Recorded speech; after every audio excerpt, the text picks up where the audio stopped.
आईला हेलिकॉप्टरमध्ये बसवलं व बेल्ले गावातील मुक्ताबाई, यमाईमाता, मळगंगामाता तिन्ही मंदिरावरती केला फुलांचा वर्षाव। घटना आहे बेल्ले येथील व्यावसायिक श्री कैलासनाथ आवटी यांच्या पुढाकाराने डगीमाळा येथील श्री यमाईमाता मंदिराचे बांधकाम करण्यात आले। मंदिर लोकवर्गणीतून झाले असले तरी रंगकाम व इतर अनेक खर्च कैलास आवटी यांनी स्वतःचे पैसे खर्च आज करून घेतले। मूर्ती स्थापना, कलशारोहण करण्याचा मुहूर्त ठरला। कार्यक्रमाची रूपरेषाही आखली गेली। त्यावेळी कैलास आवटी यांनी सांगितलं की मी माझ्या आईच्या हस्ते हेलिकॉप्टरमधून कळसावरती पुष्पवृष्टी करणार।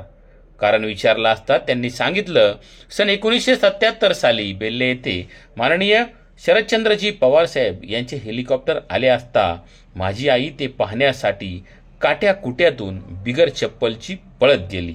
तो क्षण मला आठवला व मी निर्णय घेतला आईच्या ती इच्छा आज पूर्ण करायची व तो दिवस आज उगवला। आज यमाई मातेच्या, मळगंगा मातेच्या, मुक्ताई मातेच्या आशीर्वादाने ती इच्छा पूर्ण झाली।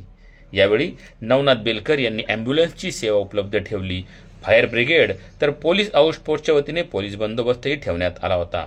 हेलिकॉप्टर पाहण्यासाठी बेल्ले परिसरातील नागरिकांनी प्रचंड अशी गर्दी केल्याचं चित्र यावेळी पाहायला मिळालं।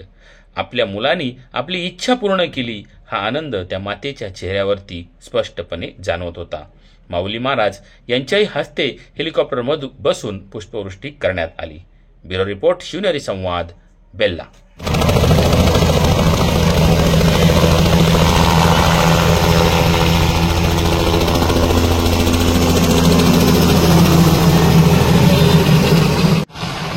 पुंडलिक